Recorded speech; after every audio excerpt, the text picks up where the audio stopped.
Bismillahirrahmanirrahim. Alhamdulillahi rabbil alamin. Wal akibatu lil muttaqin wala udwana illa 'alal zalimin. Allahumma salli wa sallim wa barik ala sayyidina wa maulana Muhammadin wa ala alihi wa ashabihi ajma'in wa man tabi'ahum bi ihsanin ila yaumiddin. Jamaah sekalian yang mudah-mudahan senantiasa dimuliakan oleh Allah Subhanahu wa taala. Alhamdulillah, mari kita sama-sama bersyukur kepada Allah Subhanahu wa taala. Walaupun dalam kondisi pandemi kita masih bisa melaksanakan ibadah kepada Allah.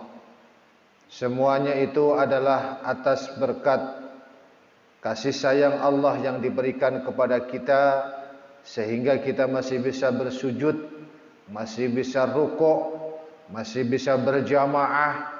Semuanya itu adalah atas berkat pertolongan Allah Subhanahu wa taala. Kalaulah tanpa pertolongan Allah, mungkin kita tidak akan bisa melakukan itu semuanya. Oleh karenanya, ketika kita dalam posisi pandemi yang sekarang ini, terlebih menghadapi liburan, kelihatannya COVID semakin meningkat lagi ya Pak ya. Jadi kalau kita perhatikan kayaknya menghadapi liburan COVID-nya naik. Berita-berita beredar baik di medsos maupun di elektronik, semuanya menyiarkan tentang COVID.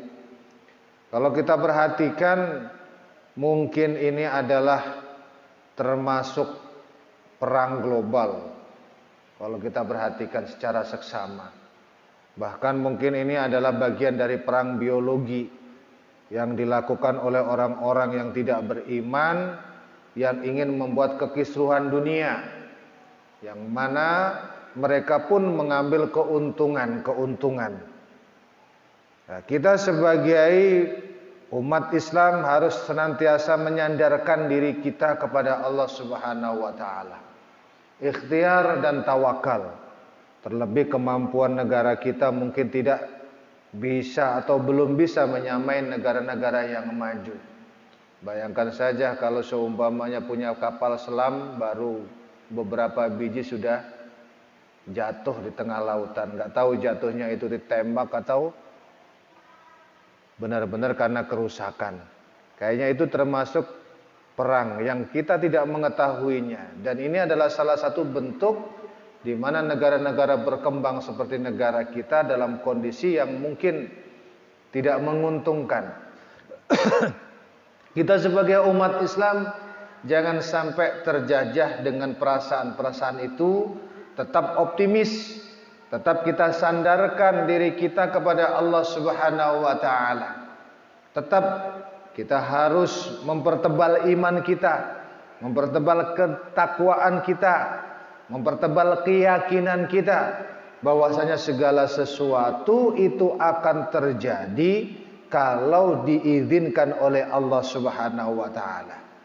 Qul la yusibana illa ma kataballahu lana. Jadi segala sesuatu itu atas kehendak Allah dan atas kudrah dan iradah Allah. Dialah yang maha segala sesuatunya. Dialah maha segala-galanya. Fa'alallahi falyatawakkalil mutawakkilun. Dan kepada Allah adalah kita tawakal. Nah, tawakal itu dimulai dengan yakin. Maka di dalam bab sekarang ini adalah kitab kajian Riyadhus Shalihin, ini adalah menjelaskan tentang yakin wa tawakkal. Jadi yakin dan tawakal. Walamma ra'al mu'minuna al-ahzaba qalu hadza ma wa'adana Allah wa rasuluhu wa sadaqallahu wa rasuluhu wa ma zadahum illa imanan wa taslima. Ketika orang-orang mukmin melihat pasukan musuh yang sangat besar sekali, mereka mau mengatakan semuanya itu atas janji Allah dan Rasulnya. Dan benarlah Allah dan Rasulnya. Wa sadaqallahu wa rasuluh. Dan benar Allah dan Rasulnya. wa ma zadahum illa imanan wa taslima. Dan tidak akan tambah dari diri orang-orang muslim tersebut, orang-orang beriman tersebut, kecuali perasaan iman dan penyerahan diri secara total, bulat kepada Allah Subhanahu wa taala.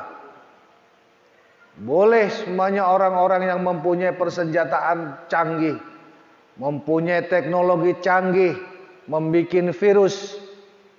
Namun kita sebagai orang beriman tetap harus yakin, beriman kepada Allah dan tawakal, iman wa taslima, berserah diri secara total kepada Allah.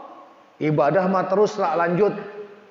Karena nggak mungkin orang ketularan kalau kita beribadah kepada Allah dengan prokes yang memang sudah gitu ditetapkan. Secara ilmu agama kita menjalankan ibadah. Namun secara ilmu kedokteran kita menjalankan prokes. Bagaimana hukumnya ketika kita itu tidak berdempetan, Ustadz? Berjamaah, berdempetan itu adalah bagian dari sunnah. Namun kalau sunnah tersebut mendatangkan mabarat, maka harus dijauhi. Kenapa? Islam menekankan keselamatan jiwa. Tadi katanya kita yakin dan tawakal semuanya atas kehendak Allah, semuanya atas qudrah dan iradah Allah, kekuasaan Allah. Kenapa kita harus takut? Orang-orang ahli sudah memperingatkan. Ada virus yang bisa menular lewat droplet. Mungkin bisa juga lewat apa gitu kan? Nah, kita harus memperhatikan itu. Orang-orang ahli harus kita percayai. Karena mereka lah yang memang bergerak di bidangnya masing-masing. Ketika kita mempercayai itu berarti kita harus menjaga diri. Jangan sampai kita sembrono, karena Islam tidak menganjurkan itu. Bayangkan Pak, di suatu saat ketika terjadi, seingat saya perang Khandaq, itu ada sahabat yang ihtilam Pak. Ihtilam, ngerti Pak ihtilam? Bermimpi dengan bidadari, kemudian sampai berhubungan, keluarlah cairan. Setelah itu keluar, gak kuat, sangat dinginnya. Konon kalau seumpamanya di Madinah atau di daerah-daerah Timur Tengah, kalau waktu musim dingin, dinginnya minta ampun. Nggak kuat dinginnya. Kalau dia sampai mandi, bisa terjadi bahaya. Akhirnya apa Pak? Dia ijtihad sendiri. Padahal nggak pernah diajarkan Rasulullah. Gulung-gulung Pak di pasir. Gulung-gulung. Setelah itu sholat. Habis itu menghadap Rasulullah. Nggak usah begitu, cukup dengan begini tayamum. Berarti apa? Rasulullah memperhatikan hal itu. Harusnya dia mandi, wajib, tapi diperbolehkan untuk tayamum. Harusnya kita rapat, tapi kita boleh menjaga jarak. Itu bukan masalah takut atau tidak, tetapi kita menjaga diri. Sebagaimana hadis yang menjelaskan ketika ada wabah kamu harus menghindar. Nah, agar perintah agama, syiar agama tetap berjalan, kita laksanakan perintah agama, kita laksanakan sunnah Rasulullah berjamaah. Namun kita juga harus memperhatikan. Jadi ada dua konsep yang berbeda yang harus kita kompromikan. Orang yang harus mandi wajib saja karena takut terjadi apa-apa terhadap dirinya, itu gulung-gulung, ijtihad sendiri, kemudian dibenarkan oleh Rasulullah dan diajarkan tayamum, apalagi hanya sekedar sunnah yang wajib saja nih Pak. Itu ada rukhsah, keringanan, karena agama tidak memperberat hambanya, umatnya. Agama Islam itu sangat mudah, tetapi jangan dipermudah. Ada kaidah-kaidahnya. Ada kaidah-kaidahnya. Tidak sulit, Pak, tidak saklek, tidak. Makanya banyak pilihan. Karena Rasulullah sendiri juga memberikan banyak pilihan. Rasulullah memerintahkan sahabatnya itu untuk ke Bani Quraidah. Jangan sholat kalian di antara kalian, salah satu di antara kalian jangan sholat asar sebelum sampai Bani Quraidah. Sebelum sampai Bandung kamu jangan sholat. Ini kan perintah Rasulullah. Iya nggak Pak? Perintah Rasulullah yang harus dipatuhi karena atiullah wa atiur Rasul. Taatlah kamu kepada Allah dan taatlah kepada Rasul. Sholat asar wajib, perintah Rasulullah wajib. Di tengah perjalanan sahabat berselisih. Ini kalau sumpamanya sampai Bandung, asar nggak ketemu, maghrib nggak ketemu, asar nggak akan ketemu, pasti habis waktu asar. Kalau sampai Bani Quraidah, kita nggak akan bisa melakukan sholat asar, pasti di sana itu maghrib. Padahal Allah sudah menegaskan, inna sholata kanat alal mu'minina kitabam mauquta. Sesungguhnya salat terhadap orang-orang beriman itu ditentukan waktunya. Hafidhu ala sholawati was sholatil wusta. Jagalah salat. Terutama salat pertengahan. Apa itu salat pertengahan, Pak? Hati. Orang-orang tasawuf mengatakan hati, zikrullah. Dalam salat ada zikir. Makanya fa'lam annahu la ilaha illallah wa aqimus salata li dzikri. Jalankan salat untuk mengingatku, zikrullah dalam hati, dalam qalbu. Zikrullah, zikir sir, zikir khafi. Tidak akan bisa melakukan salat asar kalau sampai Bani Quraidah, pasti habis. Akhirnya apa Pak? Sebagian sahabat sholat asar di pertengahan. Padahal Rasulullah sudah tegas-tegas mengatakan jangan sholat asar sebelum sampai Bani Quraidah. Sahabat berbeda Pak di situ. Yang mengakibatkan dua paham. Satu sholat di pertengahan jalan, satunya lagi mengikuti letter luck. Ucapan Rasulullah Sallallahu Alaihi Wasallam sampai Bani Quraidah, walaupun sampai Isya pun tetap asarnya di sana. Dua-duanya menghadap Rasulullah dan Rasulullah membenarkan.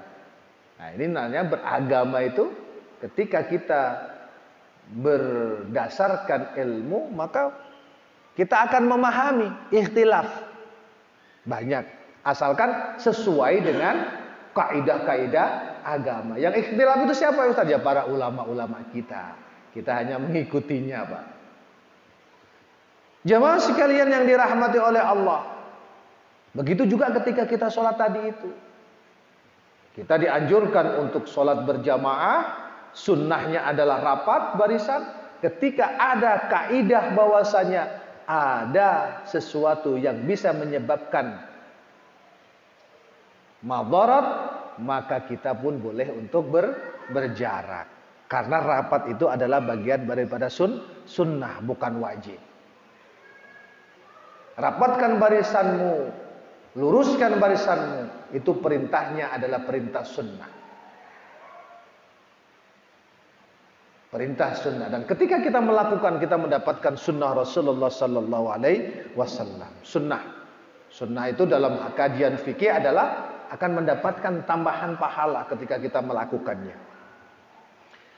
Jamaah sekalian yang dimuliakan oleh Allah, ketika kita sudah yakin bahwasanya segala sesuatu atas kehendak Allah, Ketika kita yakin bahwa sesuatu itu adalah atas kekuasaan Allah, maka keimanan yang ada dalam diri kita akan diberi tambah oleh Allah. Buktinya adalah ketika orang-orang yang beriman, tentara-tentara Rasulullah sallallahu alaihi wasallam menghadapi musuh yang besar, dalam hatinya meyakini janji Allah, ma wa'adana Allah wa rasuluhu wa sadaqallahu wa rasuluhu. Qalu hadza ma wa'adana Allah wa rasuluhu. Segala sesuatu atas janji dan ketetapan Allah dan Rasulnya. Wa sadaqallahu wa rasuluhu, dan Allah membenarkan dan Rasulnya pun membenarkan. Keyakinan. Sekarang musuh-musuh, orang-orang kufar menyebarkan senjata biologinya.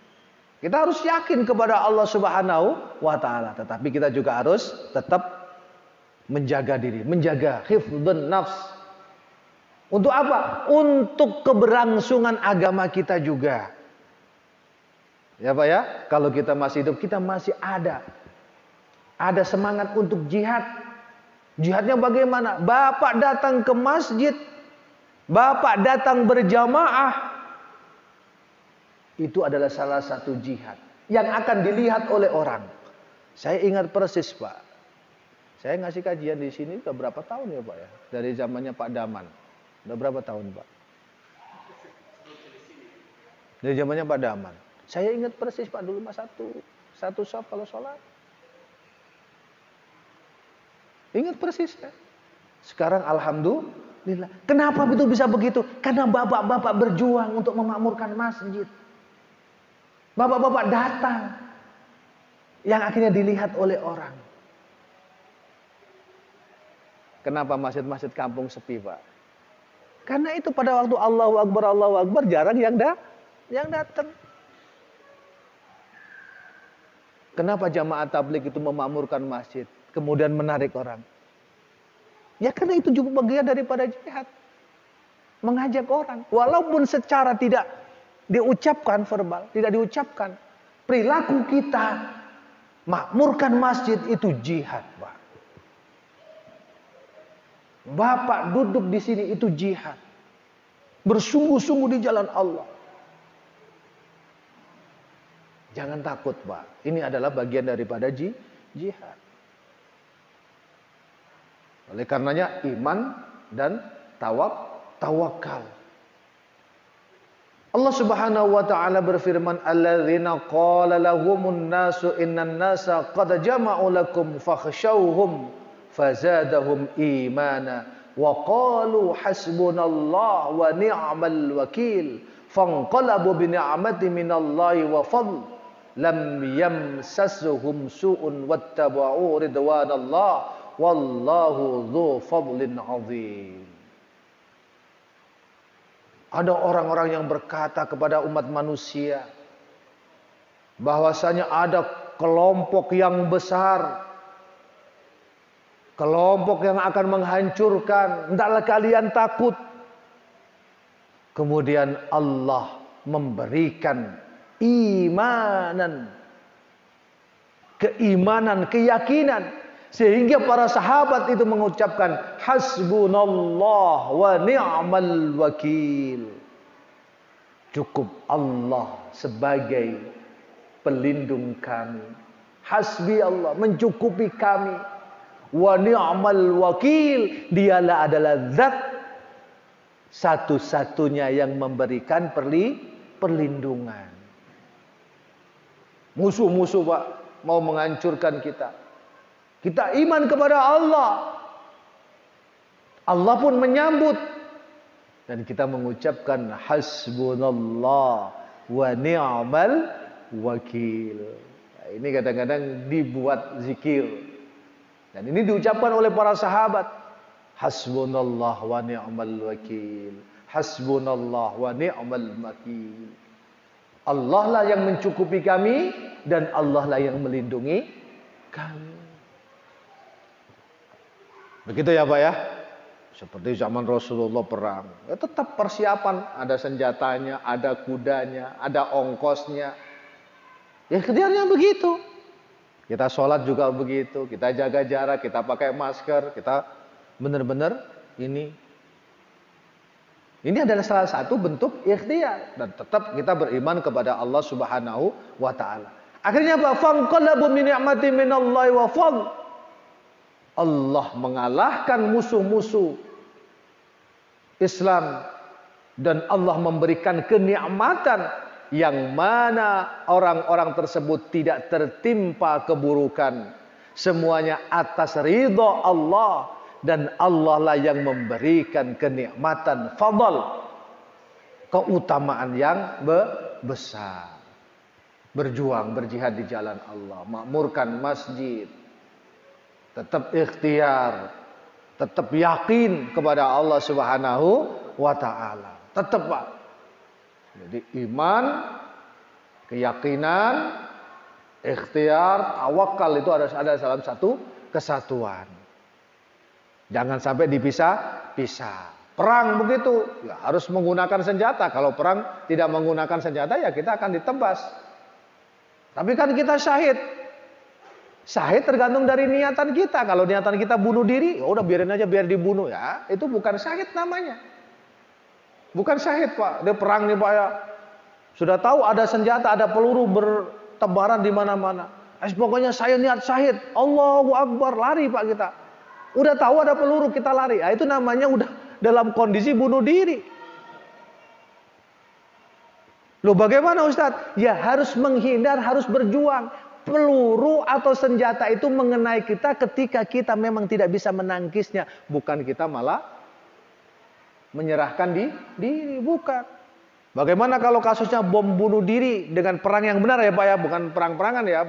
Bukan kondisi aman ya. Seperti yang dilakukan oleh Om Toha Bandung Lautan Api. Lain lagi permasalahannya. Karena memang itu senjata satu-satunya yang hanya bisa diberi, apa yang dimiliki oleh umat Islam Indonesia pada saat itu. Mau nggak mau harus menghancurkan senjata. Ya, harus itu dilakukan. Nah, lain lagi permasalahannya itu. Lain lagi permasalahan. Kaidahnya udah lain. Kalau semuanya dalam medan peperangan, sudah tahu peluru bertebaran, kita langsung bunuh diri, nggak bisa. Harus tetap kita berusaha. Kenapa? Keberadaan kita ini semuanya nih Pak. Ketika kita berjuang untuk agama Allah, memakmurkan masjid, ini sangat membantu. Sangat membantu. Jangan sampai kita terkena penyakit bahasanya. Sangat membantu. Kalau semuanya ada di antara kita yang sakit, kurang nih. Ya, biasanya yang orang yang ke masjid itu mana nih, nggak kelihatan. Nah kan begitu Pak. Nah, itu diperhatikan. Jihad Pak. Jihad kita itu jihad. Dihitung jihad Pak. Benar-benar. Jamaah sekalian yang dimuliakan oleh Allah. Wa tawakkal 'alal hayyil ladzi la yamut. Dalam surat Al-Furqan Allah berfirman, dan hendaklah kalian tawakal kepada zat yang menghidupkan dan zat yang mematikan. Wa 'alallahi falyatawakkalul mu'minun, dan orang-orang yang beriman itu hendaklah bertawakal kepada Allah. Fa idza azamta fatawakkal 'alallah. Ketika kita sudah mempunyai keyakinan, maka kita sandarkan tawakal kepada Allah. Sambil terus ya Pak ya berusaha untuk kebaikan. Jamaah sekalian yang dimuliakan oleh Allah, bahkan ketika kita mempunyai sifat tawakal terhadap segala sesuatu yang ada di muka bumi ini, kemudian kita terus ikhtiar, maka Allah akan menyanggupi kita. Sebagaimana firman-Nya, wa may yatawakkal 'alallah fahuwa hasbuh. Barang siapa yang bertawakal kepada Allah, maka dia yang akan mencukupi. Yakin, ikhtiar, tawakal. Jadi tetap Pak, kita tawakal itu harus berkesinambungan dengan ikhtiar. Ma'asyiral muslimin wa zumratal mu'minin rahimakumullah.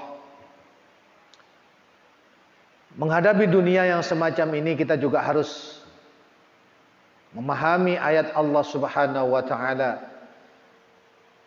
I'lamu annamal hayatad dunya la'ibun wa lahwun wa zinatun wa tafakhrun bainakum wa takathurun fil amwal wal aulad kamathali ghaithin a'jabal kuffar nabatu thumma yahija fataraghu musfarra thumma yakunu hutama wa fil akhirati adzabun syadid.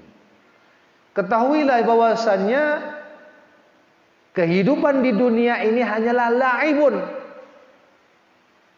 Laibun, lelah-lelahan, Pak. Laibun, permainan, lelah, Pak. Tapi ya jangan ditinggalkan ya, Pak ya. Mentang-mentang kita tujuannya akhirat, kita meninggalkan dunia. Bukan begitu. Tetap dunia juga harus kita cari. Bapak-bapak bisa sholat itu kan karena perut kenyang, Pak. Ya enggak, Pak? Bapak-bapak bisa ke masjid ini kan karena perut kenyang. Anak juga kenyang, istri juga kenyang. Tidak kehujanan. Nah, dibuat sebagai jalan. Nah, begitu, Pak. Tujuan kita adalah akhirat, benar. Dan Allah memang benar-benar menjelaskan bahwasanya dunia ini sebagai permainan, walahun. Canda gurau, lelahi. Alahi itu mana yang canda gurau, yang kenikmatan-kenikmatan yang semu. Wazinatun, dan perhiasan. Dunia ini semakin muda, kita semakin tua. Kalau kita datang ke Jakarta, beda Pak, tahun 96 dulu dengan sekarang. Beda ya. 96 saya masih ada naik bis tingkat. Antara Blok M sampai kota nggak terlalu macet. Nah, sekarang udah ada busway, udah ada monorel, udah apa gitu. Gedung-gedung juga dulu yang paling bagus itu Menara 46, BNI 46 yang runcing kayak pulpen itu. Itu yang paling bagus. Sekarang banyak gedung-gedung. Dulu itu pertama kali kan tahun 95 96 itu gedung itu. Saya pernah naik ke sana karena ada survei mahasiswa dulu, pernah naik sana. Ternyata sekarang lebih canggih lagi. Lebih mudah lagi Jakarta. Beda dengan dulu. Belum kalau semua tahun 80. Tahun 90 aja udah begitu, tahun 80. Tahun 70. Dunia semakin muda, kita semakin tua. Perhiasan, Pak. Wazinatun. Perhiasan. Dunia itu perhiasan. Memang sangat menggoda. Semuanya tergoda, Pak. Ustadz juga tergoda. Ya, Pak. Punya rumah bagus, sudah terpenuhi. Ya, Pak. Punya motor bagus, sudah terpenuhi. Punya mobil bagus, sudah terpenuhi. Itu pikirannya akhirnya mengarahnya kemana, Pak? Sunnah. Punya istri, Pak, bagus. Yang lain lagi ya itu kan. Perhiasan, Pak, bener. Ini perhiasan. Semuanya itu, Pak, pasti. Saya tanya ke jamaah yang lain juga begitu. Tinggal berani atau tidaknya. Ya, Pak, punya kemampuan berani, bukan punya kemampuan, Pak. Tinggal berani atau tidak. Tinggal berani atau tidak. Ada orang yang jadi kerjanya di kantor setingkat teman saya itu setingkat, ya mohon maaf ya, bukan merendahkan ya, office boy. Istrinya bisa 2. Ya, Pak ya. Kadang-kadang kita khawatir menyakiti Ustadz, ya apapun dalilnya lah, Pak, pokoknya itulah begitu ya. Karena kita belum ada keberanian. Belum ada keberanian berarti nggak beriman dong, Ustadz. Ya bukan begitu, jangan begitu, jangan langsung diadu dengan iman. Jangan, Pak. Kadang-kadang kita itu kan mempunyai prioritas, nggak bisa kita diantamkan. Kamu punya istri 1 berarti kamu nggak beriman kamu, karena takut sama istri. Bukan begitu. Cara memahami jangan langsung disaklekin, diantam begitu. Itu namanya pemahaman yang ini. Sayyidina Ali pada saat bersama Sayyidah Fatimah, istrinya ya hanya Sayyidah Fatimah saja. Setelah beliau wafat, baru menikah lagi. Ada kondisi-kondisi gitu, ada kondisi. Dunia itu perhiasan wa tafakhurun, dan ketika kita mempunyai yang lebih itu pasti membanggakan. Wa tafakhurun. Kalau saya bertemu dengan teman-teman yang sudah sepuh-sepuh gitu ya Pak ya. Dulu saat mudanya itu pengusaha sukses. Banyak pengusaha sukses Pak. Ketika udah sepuh, ngobrol di masjid sama saya, ngobrol ngalor ngidul, ya senang aja ya, ada pengalaman kan ya Pak ya. Pengalaman. Banyak teman-teman saya yang pengusaha sukses karena moneter, hutang ke luar negeri dalam bentuk dolar, mengembalikan dalam bentuk dolar. Dolar pada saat itu 2.500-an lah, berapa gitu. Langsung bus 8.000. Gimana nggak kelimpungan kita? Pengusaha-pengusaha langsung bangkrut Pak. Rumahnya yang di radio dalam dihabisin. Miliaran. Akhirnya apa? Ngobrol sama kita. Dia ngontrak, ngobrol. Menceritakan dulu ketika makan siang di puncak. Makan malam di mana Pak?